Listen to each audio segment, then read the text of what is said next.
The files you are about to hear were never meant to surface. For decades, they lay hidden in locked archives, burned in secret furnaces, or buried beneath Cold War alliances where truth was treated as a liability. What follows is not folklore, not rumor, but fragments of classified documents, testimonies smuggled out of war-torn prisons, and records once stamped with the words, "For official use only." The title of this dossier speaks to its nature.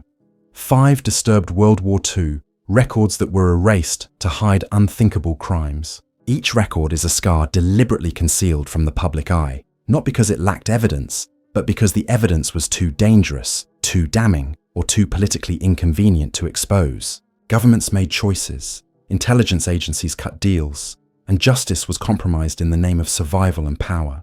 We will revisit erased chapters of Unit 701's biological horrors, the blood-soaked silence of Katyn Forest, the vanished convoys of Operation Hannibal, the chilling experiments at Dachau's freezing cells, and the purged files of Operation Keelhaul. Together, they reveal not only what was done during the war, but how the aftermath buried truth beneath alliances and strategy. Listen closely. Once heard, these suppressed histories cannot be unheard. Chapter 1. The Erased Atrocities of Unit 731. In the frozen expanses of northeastern China, far from Tokyo's bustling avenues or the familiar battlefields of Europe, an empire concealed a crime so grotesque that even its allies dared not speak of it. The name given to this operation was deliberately deceptive: the Epidemic Prevention and Water Purification Department of the Imperial Japanese Army. To the world, it appeared to be a sanitary research unit. To those who entered its compound in Harbin, Manchuria, between 1936 and 1945, it was a laboratory of human destruction. The name remembered in intelligence reports, whispered in fragments, is Unit 731.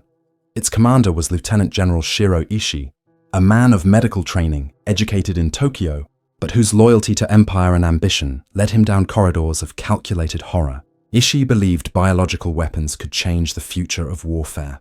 To test this theory, he required living subjects, not animals, but prisoners, Chinese civilians, Korean resistance fighters, Mongolian captives, and Russian prisoners of war. Many were labeled as marutas, the Japanese word for logs, an attempt to strip them of humanity. Eyewitness accounts describe barbed wire perimeters stretching across the Manchurian snow, guards in brown uniforms armed with Arasaka rifles, and brick laboratories where screams were muffled by walls. Subjects were locked in pressure chambers until their eyes ruptured from within. Men and women were injected with pathogens, plague bacillus, cholera, anthrax, typhoid, and their suffering charted with meticulous precision. Frostbite experiments left limbs frozen, thawed, and refrozen until gangrene set in. Pregnant women were deliberately infected and then dissected while alive so that Ishii's men could trace the effects on unborn children. These were not isolated acts of cruelty, but part of a structured program, funded, protected, and ordered from Tokyo's military high command. As the Pacific War dragged toward Japan's collapse, Ishii ordered the systematic destruction of evidence. Witnesses were executed, buildings dynamited, files burned, yet fragments survived. In August 1945, when the Soviet Red Army swept into Manchuria, they captured several officers linked to Unit 731. In Khabarovsk, December 1949, the Soviets held war crimes trials, documenting grotesque details that stunned even hardened prosecutors. Unlike Nuremberg, however, these trials were dismissed in the West as Soviet propaganda. The true reason for this silence lay thousands of miles away in Washington. American intelligence agencies, aware of Ishii's work, saw opportunity. The US Army's Chemical Corps, alongside early branches of what would become the CIA, began negotiations. Ishii and his staff were promised immunity from prosecution in exchange for their data. Operation Paperclip is often remembered for bringing rocket scientists like Werner von Braun to America.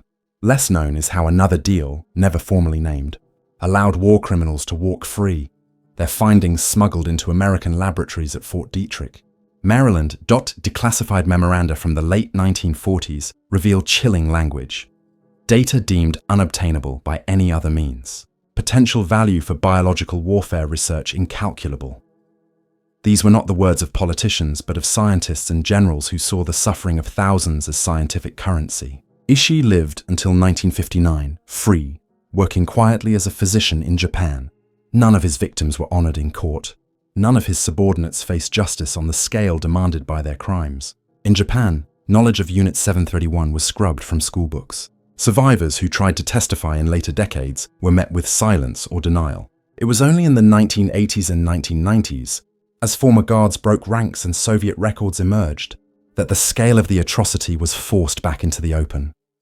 The implications stretched beyond moral outrage. Unit 731's findings became part of Cold War strategy. When the Korean War erupted in 1950, Chinese and North Korean officials accused the United States of deploying biological weapons. Though never conclusively proven, the accusations were fueled by the uncomfortable reality that America now held Japanese data on plague-infected fleas and weaponized cholera.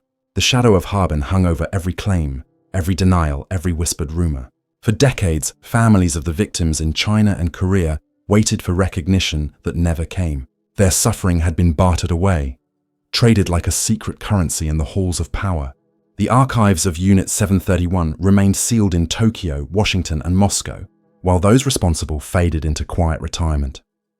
Standing today at the ruins near Harbin, where remnants of brick walls still pierce the landscape, one can almost hear the echoes. The snow falls silently, as it did in 1942, covering the ground where prisoners once stood barefoot in the cold, awaiting the next experiment. The world moved on, but their pain was not erased. It was buried so deep that it took nearly half a century for fragments to surface. And even now, much remains hidden. Reports in American archives remain partially redacted, lines blacked out under national security.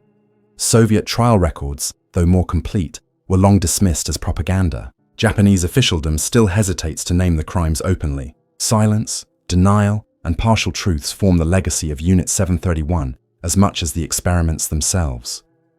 This was more than cruelty. It was science unchained from morality, protected by governments, and erased for convenience. When one asks how such a unit could exist, the answer is not only found in the ideology of Imperial Japan, but in the willingness of victorious nations to conceal atrocities when it suited them. Unit 731 was erased not because it was unknown, but because it was too useful. Its legacy is not just in the numbers of the dead, which reach into the tens of thousands, but in the fact that truth itself was sacrificed. And so, the erased atrocities of Unit 731 remain a mirror of war's darkest bargain, a reminder that silence can be as deadly as any weapon. Chapter 2. Suppressed Massacre at Katyn Forest. In the spring of 1940, while Europe was consumed with Hitler's blitzkrieg and Britain braced for invasion, a quieter, more methodical slaughter was unfolding deep within the Soviet Union. Near the Russian village of Katyn, outside Smolensk, men were taken from trucks under cover of night. They were Polish officers, priests, doctors, professors, captured when the Red Army invaded eastern Poland in September 1939 under the secret terms of the Molotov-Ribbentrop Pact.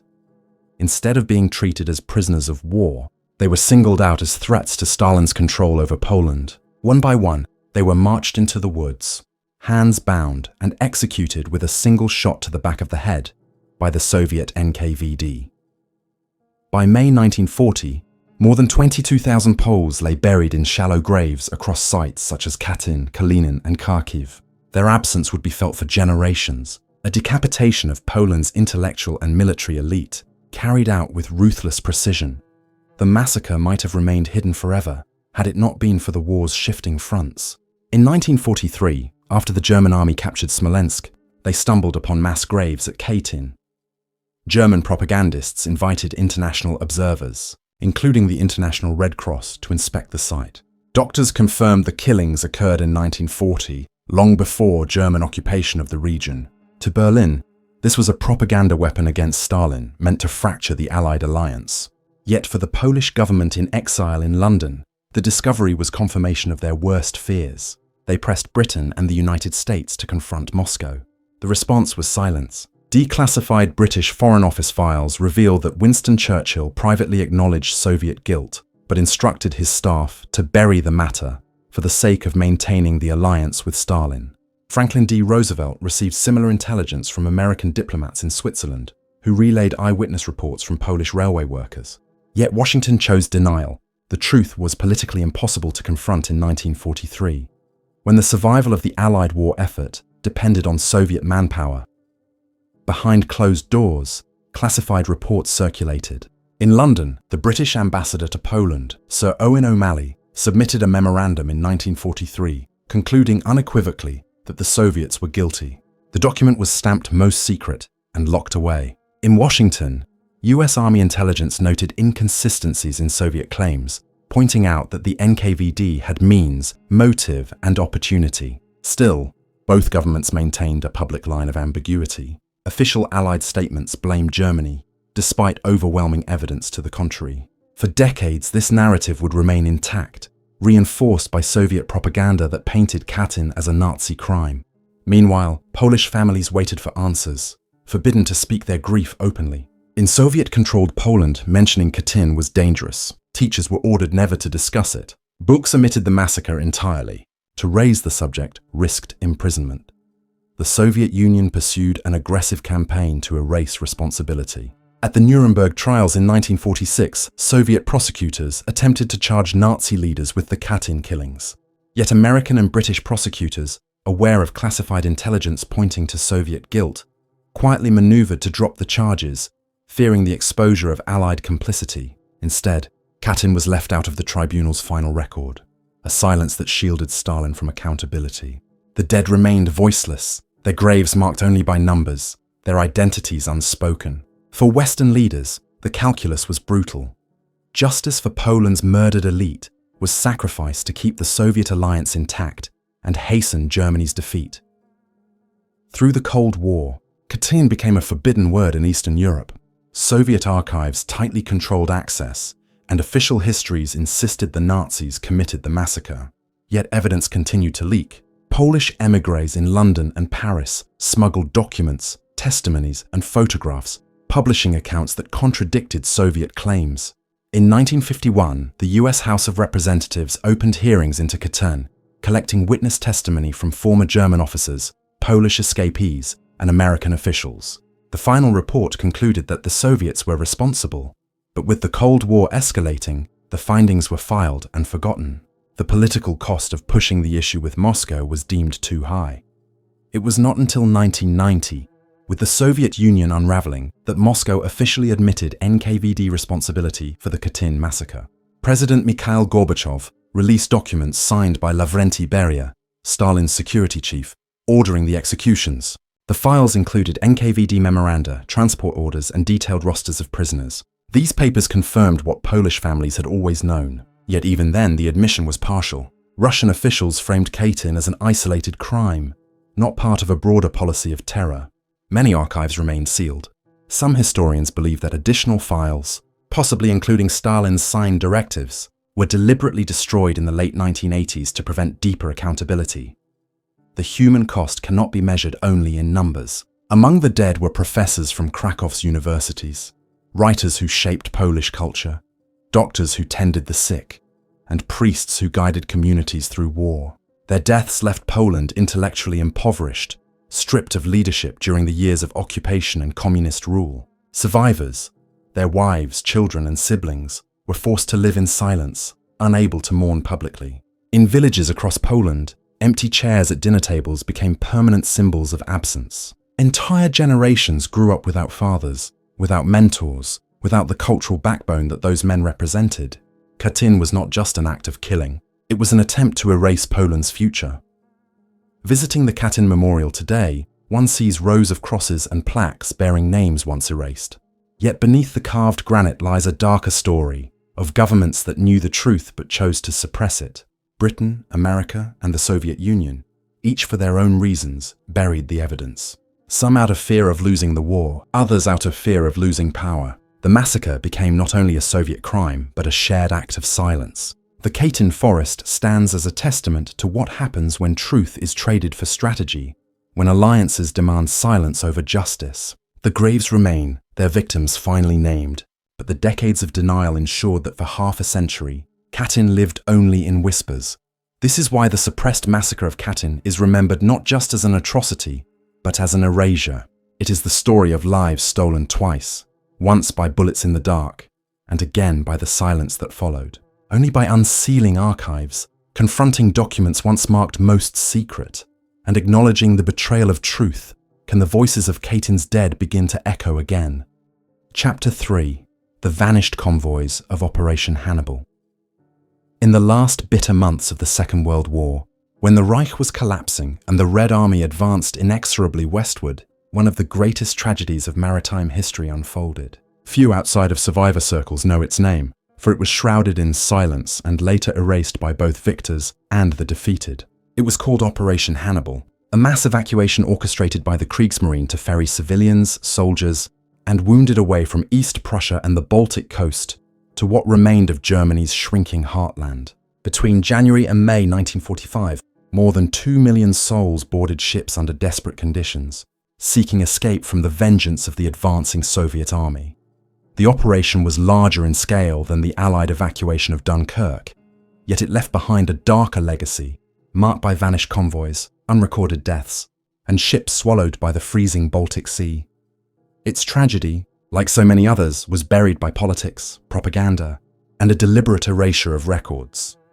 The first great disaster of Operation Hannibal struck on the night of January 30th, 1945, when the Wilhelm Gustloff, a former cruise ship repurposed as a transport, was struck by 3 torpedoes fired from Soviet submarine S-13 under the command of Captain Alexander Marinesko. On board were thousands. Estimates range from 9,000 to 10,500, including civilians, wounded soldiers, and members of the Women's Naval Auxiliary. In the chaos, lifeboats froze to their davits, decks iced over, and panicked families trampled one another in the dark.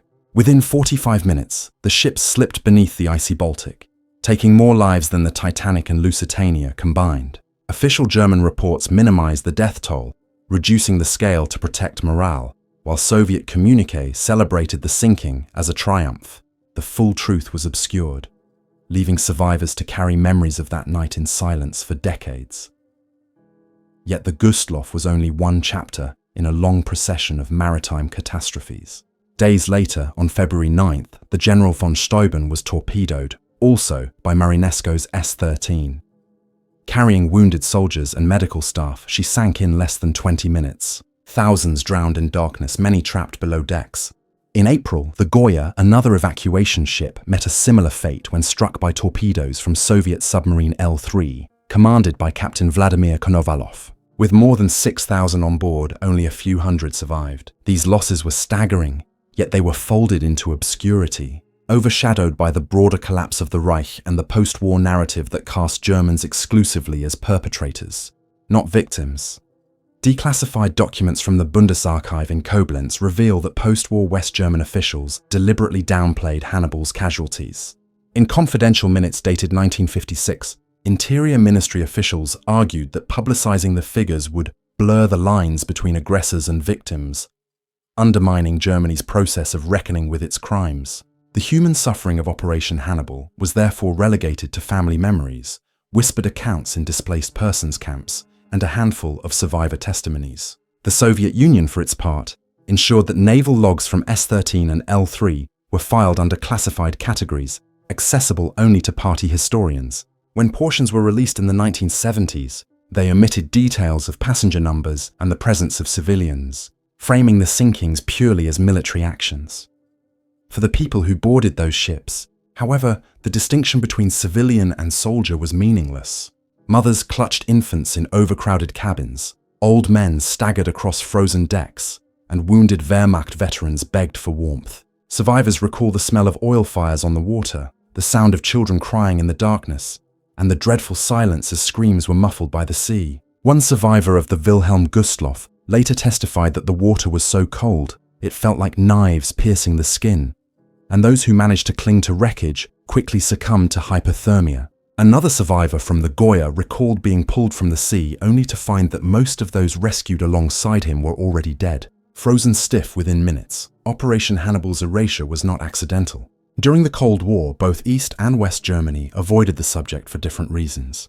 In the East, controlled by Moscow, discussing the Soviet Navy's role in mass civilian deaths was forbidden. In the West, leaders feared that acknowledging Hannibal might invite accusations of historical revisionism or sympathy for Nazi Germany. Thus, entire convoys simply vanished from the narrative, their passenger manifests destroyed, their deaths uncounted. Scholars who attempted to research the operation in the 1960s found archives empty, naval records missing, and survivor lists truncated. Even today, the precise death toll remains disputed, with estimates ranging from 50,000 to more than 100,000 lost during the operation. What is certain is that Operation Hannibal was the largest maritime evacuation in history and simultaneously the greatest series of maritime disasters ever recorded. The tragedy of Hannibal also reveals a darker human calculus.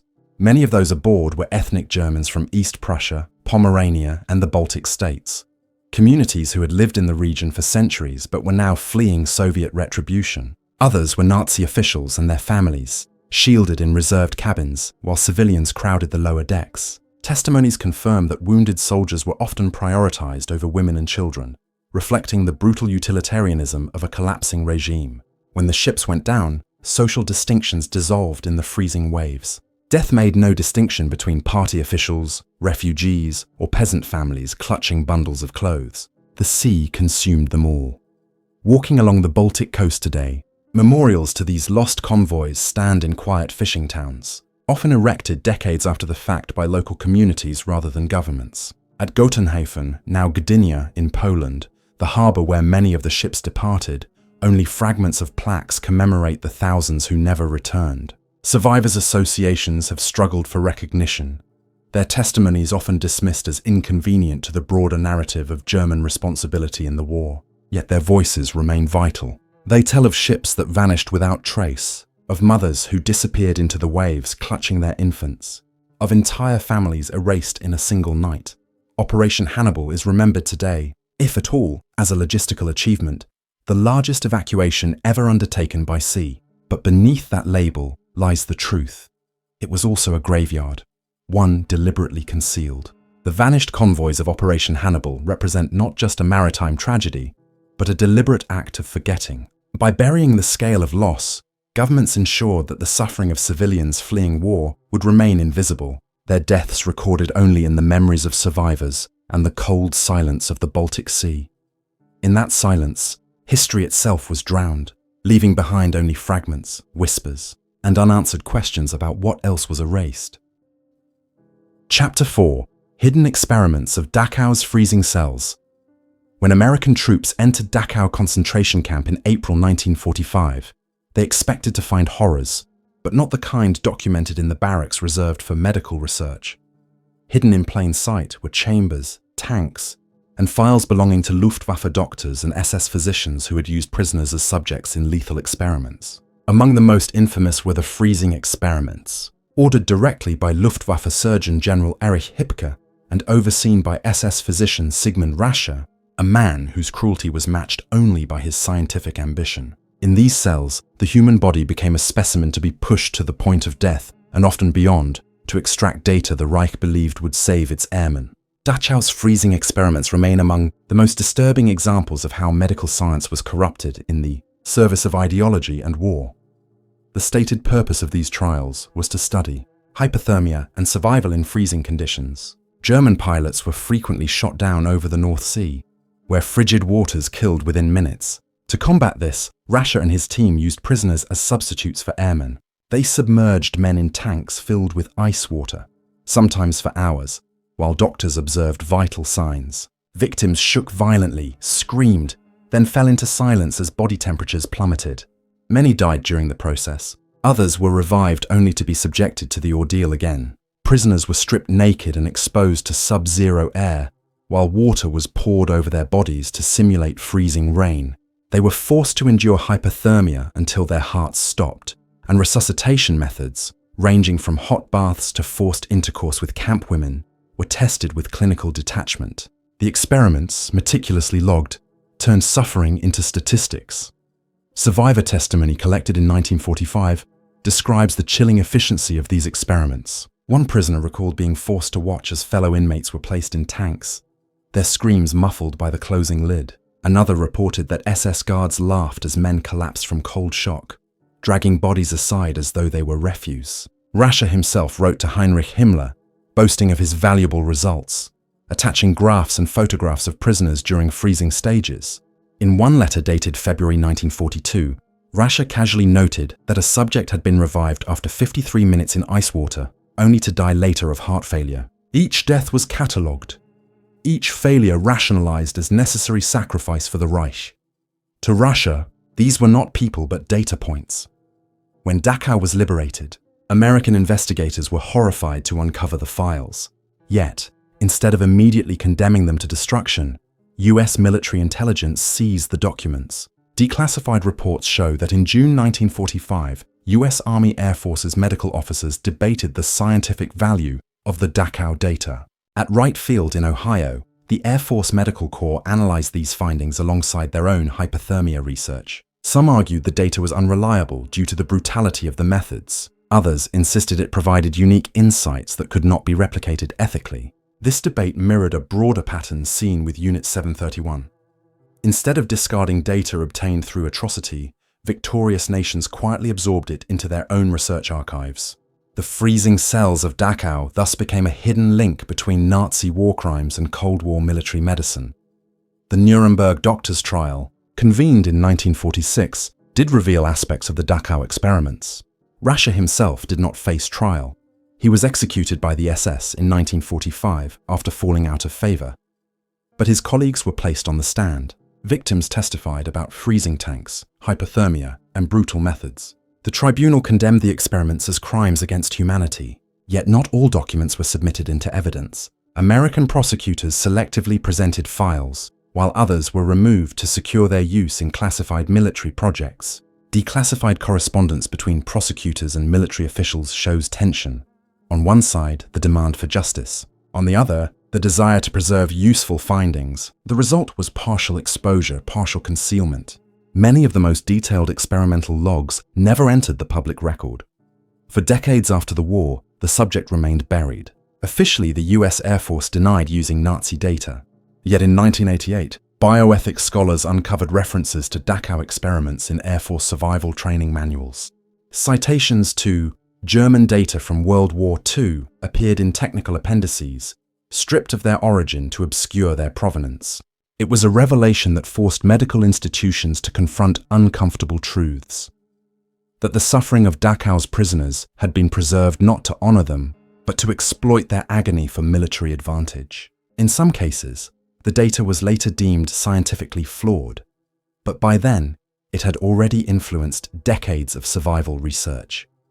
The legacy of Dachau's freezing cells is also one of silence and erasure. Survivors who tried to tell their stories often faced disbelief. One survivor, a Polish Catholic prisoner, spoke in the 1960s of watching men dragged from freezing tanks. His testimony was dismissed as exaggeration until documents later surfaced confirming his account. Families of victims were never compensated. German post-war authorities, focused on rebuilding, often avoided confronting crimes committed within Dachau's walls. Even within Germany, the freezing experiments were less discussed than the gas chambers or mass executions, as if their clinical nature made them less visible. Yet to the victims, the freezing tanks were as lethal as any bullet or gas chamber. Visiting Dachau today, tourists see the reconstructed barracks, the crematoria, and the memorial plaques. Few linger in the medical wing, where the walls once echoed with Russia's commands. The tanks are gone, dismantled before the camp was fully liberated, but the photographs remain. Black and white images of men submerged, thermometers in mouths, electrodes strapped to skin. These images, once classified, were deemed too disturbing for public release. When they did emerge decades later, they served as stark reminders of how science, when stripped of ethics, becomes an instrument of torture.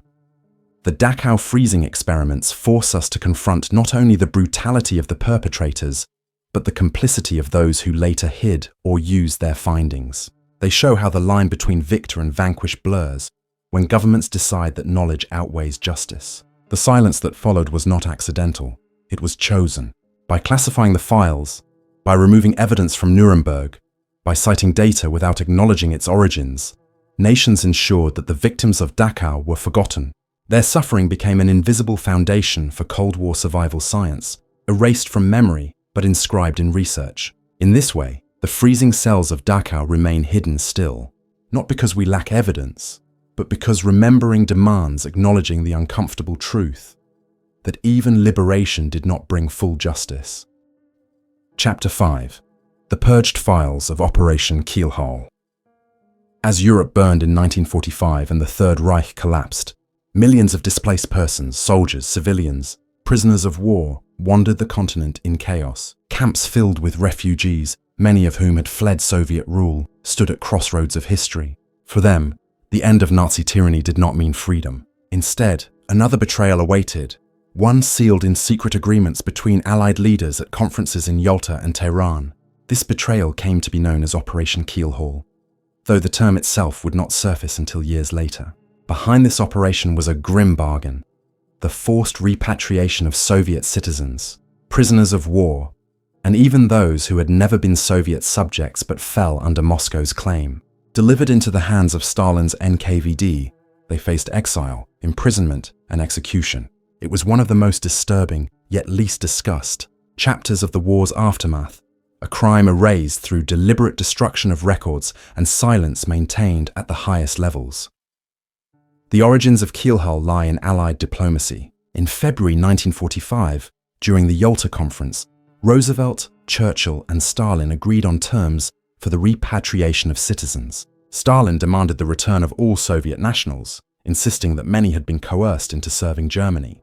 Western leaders, desperate to maintain Soviet cooperation in the war against Japan and in the construction of post-war Europe, acquiesced. Yet, Soviet national was defined broadly, encompassing not only Russian prisoners of war, but Ukrainians, Belarusians, Cossacks, and Baltic peoples who had never accepted Soviet rule. Some had fled during the Russian Civil War decades earlier, others during the collectivization of the 1930s. For them, the Allied decision was a death sentence delivered under the guise of legality. Declassified British and American files describe scenes of despair. At camps in Austria and northern Italy in 1945, Cossack families, men who had fought alongside German units, women, children, and elderly, were rounded up by British troops under Operation East Wind, a subdivision of Keelhaul. Promises of safe passage turned to betrayal as families were handed to Soviet officers. Witnesses described children clinging to mothers, men throwing themselves into rivers rather than face return. Some British soldiers ordered to force refugees onto trains and trucks later testified to their own horror. One officer recalled seeing Cossack officers commit mass suicide in the Drava River after realizing their fate. These testimonies were later censored, reports sealed under Official Secrets Acts, and soldiers forbidden to speak publicly of what they had seen. The United States carried out similar operations in Bavaria and elsewhere in occupied Germany. In June 1945, US Army trucks ferried prisoners to handover points along the demarcation line, where Soviet NKVD guards awaited. Files marked "Top Secret" from the US State Department describe refugees resisting, some stabbing themselves rather than board the transports. In certain cases, American troops were ordered to use bayonets or rifle butts to force compliance. The brutality shocked even hardened veterans. Yet Washington maintained silence, framing the operations as routine prisoner transfers. Official reports erased the violence, noting only repatriation completed successfully. Families who disappeared into Soviet custody were never heard from again. Many vanished into gulag camps in Siberia, others executed as traitors, their names struck from records. What makes Keelhaul particularly disturbing is the calculated destruction of evidence. By the late 1940s, both London and Washington ordered the systematic purging of documents related to forced repatriations. British files that contained eyewitness accounts were burned or sealed for a century. US Army reports were sanitized, removing references to suicides and violence. The goal was clear: to prevent accusations that the Allies had engaged in what survivors later called a form of genocide. In the atmosphere of the emerging Cold War, neither Britain nor the United States wished to admit complicity in Stalin's crimes. Instead, the story of Keelhaul remained buried, surfacing only in fragments when historians stumbled upon stray documents or when survivors risked speaking out. Survivors' testimonies are haunting. In displaced persons camps across Western Europe, those who escaped repatriation told of friends and relatives dragged onto trains bound east. One Cossack woman, interviewed in the 1960s, described her husband slitting his own throat in front of British soldiers rather than return. Another survivor recounted being handed over, despite carrying documents, proving he had never been a Soviet citizen. For decades, these voices were dismissed as exaggeration or silenced by fear.